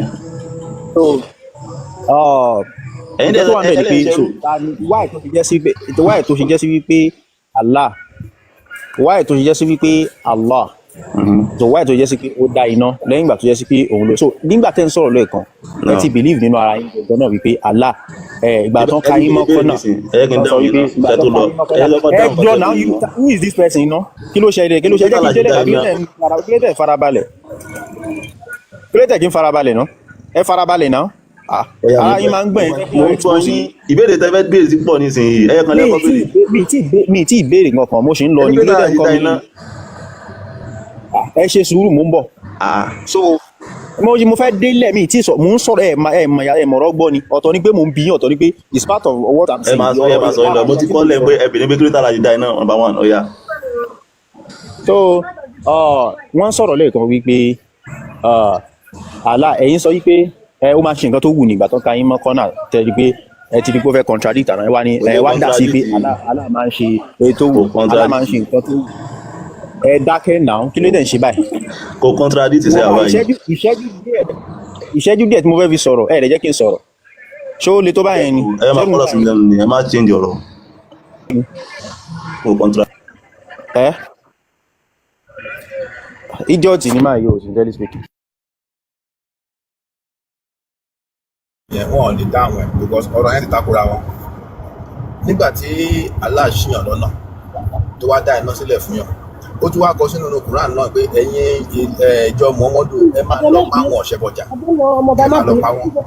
ẹjọ mi mo kí gbogbo lé ẹjọ ẹ má bínú ẹjọ ọba lọmọ ẹjọ tó bá fẹ́ coordinate kó coordinate àwọn èèyàn wa eléyìí kò wá tá a bá ti rẹ̀dí ká mọ̀ pé àti rẹ̀dí bàbá mi Malik ṣe bí kíní nìyí ṣe bí moderator nìyí èmi ni mo já wá sísàlẹ̀ mo máa gbé wá sókè padà ń sìn bó ṣe ń ṣe àkí ọpẹ́rẹ́tì bẹ́ẹ̀ yẹn kò jẹ́ kẹ́ sọ̀rọ̀ tí ò bá ti lè gbọ́ tiwa kó mute kó bọ́lẹ̀ force anybody wá síbí báyìí èwo ni àtìgbà tó ti wá àrórí àríru ó kàn pariwo ni kò jẹ́ kẹ́ anybody sọ̀rọ̀ tó o bá ti lè coordinate ara ẹ̀ máa gbé wá sókè ìsìn if you cannot coordinate yourself please go away mú tipátipá mú anybody wá síbí báyìí à ń lẹ̀ ní èèyàn à ń ṣe ẹranko tá à ní lè máa èèyàn ní wà náà ṣé báwo èèyàn gbọ́dọ̀ máa coordinate ara wa ẹ̀dẹ̀ jẹ́ kéèyàn sọ̀rọ̀ ẹ̀ ń gbà ẹ wá sókè ẹ jọ tó bá ti tó táìmù títí yín ẹ má hàn mú tara yín tó bá ti mú tì yín ẹ jẹ́ kí bàbá Malik sọ̀rọ̀ tán ẹ jẹ́ kẹ́ni tó ń sọ̀rọ̀ kó sọ̀rọ̀ tán tẹ́ bá ti sọ̀rọ̀ tán wọ́n á ní òkè ó ti kàn yín ẹ̀yin náà ẹ sọ̀rọ̀ ẹ ṣe yẹn àkín ọpẹ́rẹ́tì bẹ́ẹ̀ yẹn bíbà ẹ jọ so ẹ send request kẹ́ padà wá sókè tẹ́ tára yóò bá ti balẹ̀ tẹ́ bá ti lè téèkì tá à ń ṣe bíbà ẹ máa lọ kò ń ṣe dandan ẹ ṣeun gbogbo lé ẹ padà wá sókè kí n gbé yín wá sókè padà ẹ send request bọ́ bẹ́ ṣe ń ṣe yẹn jọ ẹ jẹ́ kára yín balẹ̀ bọ́ kẹ́ ẹ lọ mú mi inú àgé. bí ọ̀rọ̀ tí mò ń bá lọ so ìgbà tán sọ̀rọ̀ yẹn tẹ́rí wípé ọ̀rọ̀ yẹn ti fẹ́ lọ́jú ẹni alámàṣe nǹkan tó wù mí so nǹkan tó dẹ̀ kọ́ mọ̀ náà nìyẹn fún mùsùlùmí láti sáré ti ọ̀rọ̀ mọ́ wípé aláṣẹ nǹkan tó wù náà ni so pé ọlọ́run lè ṣe anything tó bá wù ṣe ọ̀nà sáà so mo fi wá sọ wípé èmi wá fẹ́ kọ́ mi so ibi tí mo ń lọ gangan nìyẹn wípé ok Allah sọ nínú Quran wípé torí pé bẹ́ẹ̀ ṣe sọ yẹn pé alámàṣe tó wù ó túmọ̀ sí pé nǹkan kan ti sọ sínú àgbọ́yé yín wípé àbòsí nìkan yẹn so pé ó dáyàn gbogbo fúnra ara ẹ ló dá o kò fún ní like ó dá pé ó kọ́ fún igbó yá ìwọ wá lọ ó dẹ̀ tún dá iná ó dá ó set ẹ̀ up lọ ṣàbùrú láyé ó wá wọná léyìí tí kò ní nǹkan kan nípa ẹ̀ so àbòsí nìkan yẹn so ó dẹ̀ ti sọ sínú sẹ́ǹsì yín bẹ́ẹ̀ pé àbòsí nìkan yẹn lẹ́sìn sáré dà sí pé alámàṣe nǹkan tó wù so mi wá fẹ́ sọ fún yín wípé ṣebí Allah sọ wípé òun ò kì í ṣe àbòsí nínú Quran so ṣé nínú nǹkan tó wù náà ni àbòsí ni ṣé nínú nǹkan tó wù Allah náà ni àbòsí kó ṣàbòsí so nǹkan tí mo sọ ni ṣé nínú nǹkan tó wù Allah náà ni kó ṣàbòsí nínú nǹkan tó wù tó máa ń ṣe so ó lè ṣe anything so nínú anything tó lè ṣe ẹ náà ni kó ṣàbòsí ṣé nǹkan tẹ́ ń sọ nìyẹn. nǹkan tí mo sọ fọ́ nìyẹn o ọlọ́run ní ṣàbòsí ọlọ́run ní ṣàbòsí anybody ṣe ń gbọ́ ọkọ̀ di point yẹn mú náà ṣe ń gbọ́ àbòsí yẹn náà ni pé ọlọ́run ti dá ó sì ti kọ kádàrá rẹ̀ ní pé ohun tóun fẹ́ fi ṣeré kò dẹ̀ ní ṣàbòsí ẹ̀ òun náà ló dá pé nǹkan tóun fẹ́ fi ṣe nìyẹn kò dẹ̀ ṣàbòsí kò dẹ̀ ní ṣàbòsí ẹ̀ ó ti yẹ yín báyìí ẹgbẹ́ bọ́lá ṣe dá èṣù nínú ọ̀rọ̀ èṣù kọ́ ẹ̀ṣẹ̀ sùúrù ẹ̀yin ò léṣù nínú Islam ni mo fún ilẹ̀ sample ẹ kí n fún ilẹ̀ sample ok ẹ kí n fún ilẹ̀ sample ṣe ń gbọ́ bàbá ẹ̀ṣẹ̀ ẹ lè bá understand rárá mi fẹ́ kẹ́ ṣe sùúrù ẹ lo example ẹ lè lo ṣètọ́n ẹ má sọ fún ilẹ̀ sample ok ẹ má yẹ kí fún ṣètọ́n ẹ kí fún nìkan mi ẹ fún ẹ má sọ nǹkan tí ò jọra wọn lẹ ń sọ̀rọ̀ ẹ fẹ́ ṣe example ẹ ń sọ̀rọ̀ ọmọ Yorùbá ẹ wá lọ ṣe example ọmọ Faransé ẹ mọ̀ pé kò ní ọ̀rọ̀ wa ò lè jọra wa kò lè bu bálàkà ìmú so ó yẹ sọ̀rọ̀ lọ straight kan tí mò ń sọ nìyẹn ẹ fún nìkan mi ṣe ń gbọ́ mi báyìí Ọlọ́run ní ṣàbòsí anybody ṣe ń gbọ́ gẹ́gẹ́ bí Ọlọ́run ò ṣe ṣàbòsí láàrin ọmọ ìdí nìyẹn náà tẹ́ ń para yín ṣe ń gbọ́ ṣọmọ ìdí nìyẹn tó pa ọmọ ìdí nìyẹn ẹgbẹ́ mo ń dá inú náà ní ẹgbẹ́ kan tí mo ń sọ ṣe bọ́lọ̀ ló dá èèyàn kan tó pa èèyàn kan èèyàn tó pa iná ṣe bọ́lọ̀ ló dá Ọlọ́run ò ṣàbòsí ẹ̀ṣẹ́ ń gbọ́ báyẹn ẹ ṣe sùúrù ṣe bẹ́yìn gbà bẹ́ẹ̀ èmi tẹ́ ń bá sọ̀rọ̀ ẹ fẹ́ farabalẹ̀ ibi tí mo ti fẹ́ kọ́ mi nìyẹn so èmi tẹ́ ń bá sọ̀rọ̀ tẹ́ bá fẹ́ discuss belief tèmi a máa lọ fà because èmi ò gbà pé Ọlọ́run kankan wà níbi kankan let's do it like that èmi ò gbà pé Ọlọ́run kankan sọ̀rọ̀ nìyẹn ẹ sọ̀rọ̀ ní ìsinmi ẹ farabalẹ̀ èmi ṣe bẹ́ẹ̀ mi lẹ́ ń bá sọ̀rọ̀ nsìn. Mr. Malik ẹ ṣe sùúrù. Mr. Malik kí ẹ sọ pé ẹ ní conversation pẹ̀lú máyì àbí ká drop ẹ. ẹ má drop mi màdámù ẹ farabalẹ̀ ẹ náà ti ń bọ̀ fún báyìí ẹ farabalẹ̀ màdámù náà àjáwọn ìyá nípa ọmọ ìyá máa yí wá. ẹ ní kẹ farabalẹ̀ bàbá mi ò bá yín jà ẹ ṣe sùúrù ìyá yìí. ẹ jẹ́ kára yín balẹ̀ ẹ̀yin gógógó ní kẹ́ mú mi àgé Mr. Shitu ẹ̀yin ní kẹ́ gbómi àgé tó bá wà lẹ́gbẹ̀ẹ́ yín ẹ̀yin ní kẹ́ mú kẹ́ relax àkànjú àgbẹ̀yìn lọ sí anywhere ayé bá fẹ́ lo 2 hours ní bíbáyìí àyè gbà yín àjọ ní bíbáyìí ní fine but ẹ bá fẹ́ ní conversation pẹ̀lú wa ẹ má jẹ́ ká máa pariwo bí ẹ̀rọ ògì èèyàn ni wá ẹ jẹ́ ká ní 403 no lo data tó fi listing sí wa they use money to buy that data and for them to be here with us they want to gain something. They are not here to come and be listening to noise. So if you want to have a nice conversation with us, please coordinate yourself. Try, you are a man, coordinate yourself. Mr. Malik, ẹ jọ̀ọ́ jẹ́ kí question yín náà máa wà straightforward. Tẹ́ bá ti béèrè, tó bá jẹ́ pé one question lẹ fẹ́ béèrè, ẹ jẹ́ kí question yín wà very very straightforward. Kẹ́ dẹ̀ mood fún wọn, kẹ́ jẹ́ kó down. Tó bá ti down tó máa fún wọn ní time. In 1 minute, ẹ fi down question yín. Mr. Malik, ẹ̀yin náà ẹ tún down. Ẹ jọ̀ọ́ ẹ jẹ́ ká coordinate àwọn èèyàn list à ń kẹ́kọ̀ọ́. We are all here to learn. So Mr. Shitu, ẹ jọ̀ọ́ ẹ relax ẹ jọ̀ọ́. I just beg you, Mr. Malik, ẹ jọ̀ọ́ ẹ̀yin náà. Ẹ ṣeun. So Mr. Malik, ta ló ṣe máa sọ̀rọ̀? Ẹ máa kọ́kọ́ sọ̀rọ̀ náà. Bẹ́ẹ̀ni, ẹ jẹ́ kí n sọ. So nǹkan tí mò ń sọ ni pé èmi mo jó nídùú pé ẹni tí ò mi gba Ọlọ́run kankan. So mi pè yín síbì kankan. Mi sọ wípé Ọlọ́run kan. So ẹni tó bá para that is nature. I understand. So kìnìún ń pa ẹranko jẹ. So bí nature ṣe wà ni we just have to accept it like that.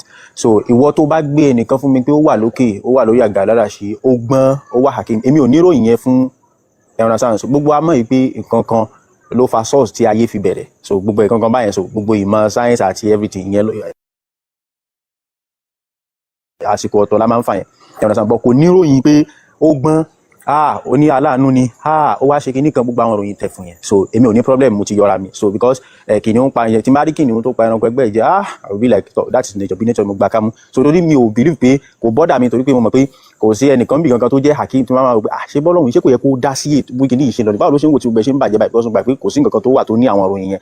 Ẹ̀yin tẹ́ gbà pé àwọn nǹkan yẹn wà tó láwọn ìròyìn yẹn la ní issue pẹ̀lú. Èmi ò ní issue pẹ̀lú nǹkan kan. Ẹ̀yin lẹ ní issue pẹ̀lú àlàwọ̀ náà fi ní issue. I understand. So ń sìn. So èmi ń sọ̀rọ̀ gẹ́gẹ́ bí mo ṣe sọ ẹ get pointing. So now ẹ̀yin tẹ́ gbà wípé ẹnìkan wà ń sìn tó jẹ́ sí pé ọgbọ́n hakim alim gbogbo bí aláṣẹrò yẹn nínú Kùránì pé ọ̀jọ̀gbọ́n ni kinní kan ni. So àwa la fi ń béèrè, òun ló fa ìbéèrè táwa ń béèrè. Èmi lẹ ń bá sọ̀rọ̀, èmi ò gbà pé nǹkan bẹ tó ń jẹ́ hakim alim bẹ́ẹ̀ ń ṣe gbà yẹn. So èmi ò ní issue. Ẹ̀yin lẹ gbà pé ó wà. So gbogbo bí ilé ayé ṣe ń dàrú bó ṣe ń ṣe, èmi ti mọ̀ pé èmi ti gbà pé bó ṣe rí ní nature ni that life tún máa parẹ́ padà, life ò balance. Òun ni ká máa sọ pé life is not balance. So now ẹ̀yin tẹ́ gbà tẹ́ dẹ̀ ń pè mí síbẹ̀ tẹ́ ní kinní kan wà tó jẹ́ hakim, mo wá fi ń béèrè pé nǹkan tẹ́ sọ pé wise ni tó jẹ́ pé ó ní wisdom yẹn, báwo ni nǹkan tó ní wisdom yẹn, nǹkan tó jẹ́ aláàánú tẹ́ ń sọ yẹn, báwo ló ṣe máa dá ẹnì kankan tó máa tìtorí ẹ̀ tó máa dáyàn tó dẹ̀ ní iná ló máa ṣe gbére eternity. Ó máa jẹ̀yà ẹni tó lò bí 50 years láyé, ó máa wá jẹ eternity. Mọ̀kàn tán pè ní eternity, tá bá ń sọ̀rọ̀ nípa eternity 100 trillion years. Ó dàbí ìgbà tá bá kàn mí sínú odò ní nínú eternity 100 trillion years. Allah Ọlọ́run tẹ́ wá ń sọ yẹn Allah lọ́dọ̀ tí Allah tẹ́ wá ń sọ yìí tẹ́ ní aláàánú ni, ó wá dá iná, ó wá dá èèyàn ipe kó wá ṣaburú láàrin 50 years. Ká sọ pé gbogbo èèyàn gbogbo ìgbà tí èèyàn lò láyé látòkè délẹ̀ ló fi ṣaburú, ó wá lò 50 years. Ká ní gbogbo àtìgbà tó ti wà nínú ọmú gan ló ti ń ṣaburú. Káyà sọ pé ó ṣaburú tí tó fi kú láti ìgbà tó ti bí, ó wá ṣe 50 years, ó máa wá wọnú eternity. Ló jẹ́ kémi question yín wípé irú Ọlọ́run wo nìyẹn. So ẹ̀yin ní kẹ́ dá wa lóhùn question, èmi ò ní question nǹkan tí mi fẹ́ dá yín lóhùn bí tí mo lọ nìyẹn. So ẹ jẹ́ ká wo nǹkan tẹ́ máa sọ. Now ẹ kalẹ̀. Mr. Malik, hold on, ní àfikún ẹ máa dáhùn nísìnyí báyìí kó bá lè kọ̀ sí mo ní question yẹn. Ọmọ ọba ìjọ. Ẹni sọ̀rọ̀ mo fún question ẹni sọ̀rọ̀ mo fún question ẹni sọ̀rọ̀ mo bí ṣètẹ̀lẹ̀ mo jẹ free nísìnyí báyìí. Ní àfikún nígbà tó ti ṣì wọ́n lọ́nà nínú the same Quran náà ó wá fún wa ní verse pé àwọn tí wọn gbàgbọ́ kọ́ máa lọ bá wọn jà kọ́ máa lọ pa wọ́n. So that means pé Allah set àwọn méjì up nìyẹn. So ẹ dáhùn papọ̀ lẹ́ẹ̀kan. Ìkan tẹ́ sọ lẹ́ẹ̀kan inú ọ̀rọ̀ yín náà ni ìdáhùn gbogbo kan tẹ́ sọ wà. Ẹni pé gbogbo kan tó ṣẹlẹ̀ tẹ́ bá rí kinní kan tó para wọn pé nature ni. Gbogbo kan tẹ́ sọ yín náà ni sin nature náà ni. Àmọ́ nature tẹ́ sọ yẹn òun lọ́lọ́run bá tẹ́ gbàgbọ́ nù ẹ̀yàn, òun ló ń control gbogbo ẹ̀. Ṣé ń gbọ́? Òun gan ló ń control gbogbo ẹ̀. Òun ló dá èèyàn, ó sì ní ohun tó ń fẹ́ fi wọ́n ṣeré. Ẹ̀gbọ́n kò sẹ́ni tó lè question ẹ̀. Ṣé ó ti yé yín? Ẹ̀yin tó Ọlọ́run wá fún yín ní option. Mo ti dáhùn yìí, nature náà ni ṣe bẹ́ẹ̀ sọ pé nature ni tẹ́bádì kan méjì tó ṣẹlẹ̀ síra wọn. Tèmi béèrè ọ̀tọ̀ tí àfa Malik béèrè ọ̀tọ̀ ẹni sọ̀rọ̀ náà tí Malik yẹn ọ̀tọ̀ tèmi béèrè ọkàn kéde mi lóhùn. Allah ló ṣe èèyàn lọ́nà ẹni sọ̀rọ̀ òun ló ṣe èèyàn lọ́nà kó má ṣe ẹ̀sìn the same Quran sọ pé àwọn tí wọn ò ṣe ẹ̀sìn o ẹ máa lọ bá wọn jà. So that's my own point. Ẹ fi Malik sílẹ̀ pẹ̀lú bí agbọ́lọ́n bí ọkùnrin gbọ́lọ́n gbọ́ àmì ìgbà àgbọ̀yìn. My own question is Allah nínú Qurani ó ní òun lòun ṣì wọ́n lọ́nà. In the other verse in the Quran ó wá ní pé àwọn tó ń ṣọ́ náà yẹ ẹ máa lọ bá wọn jà kí ẹ máa lọ pa wọ́n. Inú Quran lẹ́tì ránṣà yẹn ṣé kí n fún yín. Ọlọ́run sọ pé òun lòun dá yín apá kan yín kó máa jẹ́ fìtínà apá kejì. Ṣé ń gbọ́? Fìtínà yẹn náà ní pé ẹ̀yin tẹ́ ẹ mọ̀nà ẹ máa pa àwọn tí ó mọ̀nà sójú ọ̀nà. Ṣé ó ti yé yín báyẹn? Iṣẹ́ táwa wá ṣe nìyẹn torí duty ẹni tó gbàgbọ́ lórí ayé òun ni kó máa pa àwọn tí ó gbàgbọ́ pé ẹ mọ Ọlọ́run o. Irú ẹ̀ náà ṣe ń pè àwọn èèyàn nísìnyí kán wá mọ èṣù nísìnyí duty kan lẹ́yìn náà ṣe ní ti ìlànà èṣù ọ̀dọ̀ yín. Ó ti yé yín báyẹn? Ọ̀dọ̀ táwa náà duty wa náà ní bí ká pè àwọn èèyàn.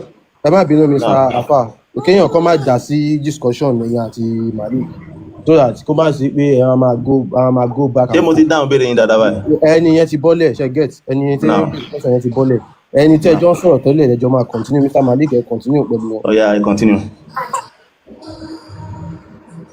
MS because èmi kan tẹ̀ ti kọ́kọ́ fẹ́ give up because discussion yẹn ti wà distracted. Ẹ ti ń gbọ́ yé.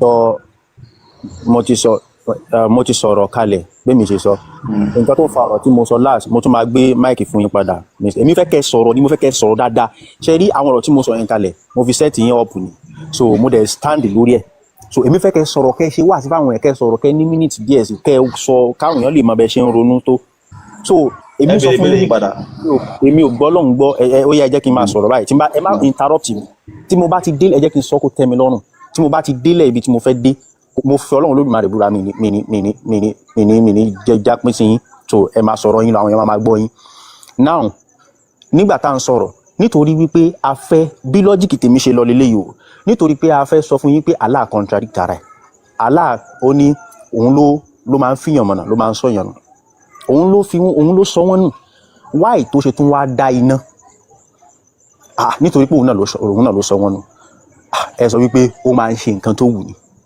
so láti wá lè sọ wípé ó ṣe máa ń ṣe nǹkan tó wù báwo kò yẹ kó lè ṣe nínú nǹkan tó wù tó ń ṣe náà ni pé kó ṣe àbòsí torí àbòsí náà ń pè yẹn ó set yẹn up ni so ṣé nínú nǹkan tó wù tó máa ń wù yẹn tó wù tó máa ń ṣe yẹn náà ni òun náà ni àbòsí yẹn so lẹ́wọ́ aṣáfẹ́ máa lọ síbi pé ṣe báwa náà bá a ṣe wà láyé àwa náà ṣàgbọ́ Ọlọ́run like philosophy yìí ni pé even ká má pè ní Allah ká sọ pé kì í ṣe Allah àwa náà ṣàgbà pé Ọlọ́run bẹ so pé tó yẹ pé ó ń darí gbogbo nǹkan tó lọ láyé ṣe bí ẹnìkan pa ẹnìkan ṣọlọ́run náà yẹn ò mọ̀ sí ni èmi wá ń sọ fún yín pé bẹ́ẹ̀ ni Ọlọ́run yẹn ò mọ̀ sí èmi ò máa ń pa gbogbo nǹkan tẹ̀ ń sọ yẹn it is just nature everything kan wà bẹ́ẹ̀ kìnìún máa kìnìún jẹ bí nature ṣe sẹ́tẹ̀ ẹ̀ nìyẹn so nature yẹn bó ṣe wà yẹn kò ní ìròyìn kan lọ́dọ̀ tèmi wípé hakeem ni ọba ọ̀jọ̀gbọ́n ni jalajaláduhu kẹbíru alimu kò ní ìròyìn yẹn lọ́dọ̀ tèmi so láwọn qualifications yẹn so pé kíní kan para wọn jẹ life is not balanced lèmi kàn máa sọ sí you understand so because kò sí nǹkan tó ń contradict ara wọn nínú brain mi so you tó gbé ẹ̀sìn wá fún mi nsìn mùsùlùmí tó ń sọ fún mi wípé mo gbọ́dọ̀ gbà wípé Allah kan wà ó jẹ́ wise ṣé ti understand the question mi ò torí tẹ bá fẹ́ down torí ẹ̀ ló jẹ́ kí n máa sọ dáadáa kẹlẹ̀ mọ̀ bẹ́ẹ̀ ṣe máa dá mi lóhùn so tẹ́yìn sọ fún mi pé Allah kan wà tó jẹ́ wise tó jẹ́ onímọ̀ jùlọ all knowing tó jẹ́ wisest tó jẹ́ gbogbo àwọn òròyìn ẹ̀ ṣáà ká lọ èmi wá sọ pé oh wow inú tèmi náà dùn pé kó yẹ sí pé ká tiẹ̀ ní nǹkan kan tó máa jẹ́ Ọlọ́run báyẹn náà tó máa jẹ́ wise báyẹn èmi náà fẹ́ ó yá ẹ ṣàlàyé Ọlọ́run yẹn fún mi ẹni wise ni ẹni kíní kan ó yá ìwé wo ló fi ránṣẹ́ ẹni Kùránì wise ni aláàánú ni the most merciful mo wá rí pé ẹdùn nínú Kùránì Ọlọ́run ló máa ń sọ̀yàn nu ó dẹ̀ tún dáná fún wọn kíní yẹn ò mú merciful wá o ìbéèrè táwa wá ń bi yín nìyẹn kò sí nǹkan tó kí èmi pẹ̀lú wípé ẹnìkan pa ẹnìkan èmi ò lọ́lọ́run kan tó jẹ́ sí pé òun ló wà in that kíní tèmi fún ní àwọn òròyìn yẹn so kò ní ròyìn yẹn so ẹ̀yin tó ní ròyìn yẹn là ń béèrè lọ́wọ́ yín wípé báwo ni ẹ ṣe olówó rẹ̀ tẹ̀ pé ní ọ̀jọ̀gbọ́n tẹ̀ pé ló ní mímọ̀ so tí mi wá nílé béèrè mi mo ní question tí mo máa béèrè lọ́wọ́ yín pé ó dáná ẹ ṣàlàyé fún wa ṣé kò contradict ara wọn ni ṣé kì í ṣàbòsí nìyẹn so ẹ má mo fi ọ̀rọ̀ yẹn mo fi dá yín padà sí inú ẹ̀sìn yín pé èmi ò ní issue mi ní problem bọ́rọ̀ mi ṣe lọ nìyẹn. ìbéèrè dára lè béèrè tó dẹ̀ ní dìkì àjọgbọ́ra wáyé dáadáa ẹni pé Ọlọ́run ọba ló dá wa òun lọ́bọ ọ̀jọ̀gbọ́n ó tún wá dá iná kí lè tó wá fi ìyà jẹ àwọn èèyàn tó dá ṣe bí kọ́tẹ́ béèrè nìyẹn. báyà ní ṣe nǹkan tí mo béèrè nìyẹn ẹni yóò ní capacity láti gbọ́rọ̀ mi yé. ẹ ṣe sùúrù ẹni bí kéré tọ́lọ̀ yóò fi àná jẹ́ àwọn èèyàn ẹ̀ nítorí pé ọba ọ̀dọ́gbọ́n náà ni òun sì ló dá wọn ìkọ́tẹ́ bèrè stand nìyẹn. lọ́jọ́ ẹ lè withstand ọ̀rọ̀ tí mò ń sọ. ṣé ìkọ́tẹ́ sọkọ́ nìyẹn. mo agree pẹ̀lú brain ẹ̀ IQ ẹ̀ ò lè gbé capacity yẹn kò kí gbé ló tẹ̀yìn ṣe fi àjọ ọmọ yín tó ṣẹ̀yìn. kò gbé ní tó ti rí kò gbé IQ ẹ̀ ò gbé question yẹn láyé. àwọn ìjọba yín ń pọ́níṣ àwọn èèyàn tó ń mú lẹ́rú. ṣètò ẹ̀gbọ́n tó ń sọ ṣe bí àlá ọ̀jọ̀gbọ́n mo tó ti gbọ́ yé. ṣé kò yẹ ká láti mọ̀ pé lọ́la wọn yẹn máa ṣe ẹni tó ti wọ́n ní àlá àti mọ̀ wọn tó dá wọn kí wá ló ń ro ẹgẹ́tì nǹkan yẹn. ìkọ́tẹ́ sọ yẹn náà bẹ́ẹ̀ ni. ó da ẹ̀gẹ́tì àlá àti mọ̀ pé ṣáìtọ́nù máa kọ̀rọ̀ sóhun lẹ́nu kí ló dá ṣáìtọ́nù ti gẹ́tì nǹkan tá à ń sọ yẹn. mo ti gẹ́tì yín.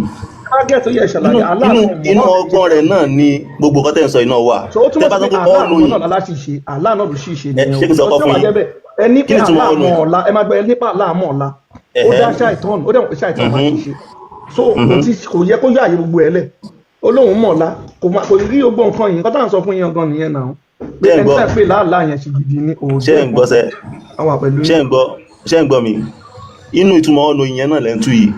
báwo ló ṣe mọ̀ kí láàpẹrẹ pé ó mọ̀ nǹkan kan. ibẹ̀ tó ń pọ̀ ọ̀nà yìí ni. ẹ máa gbọ́ aláṣọ pé ó ṣe tọ́nu awọ náà. ẹ̀wọ̀ ẹ̀jẹ̀ ti ẹ̀ mo ti gbọ́ ẹ̀jẹ̀ ń fi yín lẹ̀. inú ìtumọ̀ ọ̀nà ìyẹn náà nìyẹn. ẹ kà máa bẹ́ẹ̀ tó lọ ẹjọ́. ṣé kí n dá yín lóhùn ìbéèrè lẹ́ẹ̀kejì. ìbéèrè mi kọ́ mọ̀ béèrè ìbéèrè lọ́wọ́ yín ẹ ṣe bá.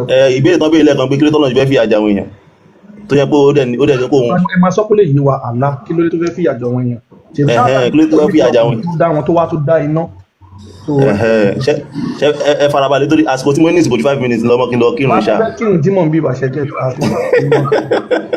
afẹ́ kírun dímọ̀ dédé. mo ń gbádùn yín wàláhì mo ń gbádùn ẹ kí n dáhùn yín ìbéèrè yín ṣẹ́rí iná Ọlọ́run dá fún punishment ni fáwọn tó bá kọ iṣẹ́ tó ń sọ bí kan ṣe láyé ó dẹ̀ ti mọ̀ pé àwọn kan wà tó ń dábẹ́ tó ń gbọ́ná.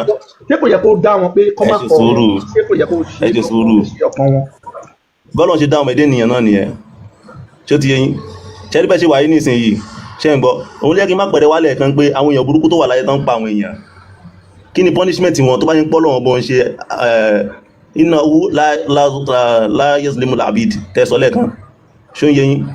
wọn kìnìún tó máa ń pa àwọn ẹran. Ọlọ́run kò ní ṣàbò sí ẹnì kankan àwọn tó pààyàn láyé báwọn wọn ṣe jẹ justice wọn. kí ni ìjìyà kìnìún tó máa ń pa ẹran míì jẹ. Ọlọ́run sọ pé gbogbo àwọn yẹn máa di ẹ̀pẹ̀ ní ẹranko ni wọ́n àwa ọmọdé nìyẹn àtàǹjọ́ ló lọ́wọ́ fi àná jẹ. ok àwọn ẹranko yẹn wọn nílò àlá. Ọlọ́run nídìí wọn máa di ẹ̀pẹ̀ tó bá jẹ́ òbúdà kí á mọ̀.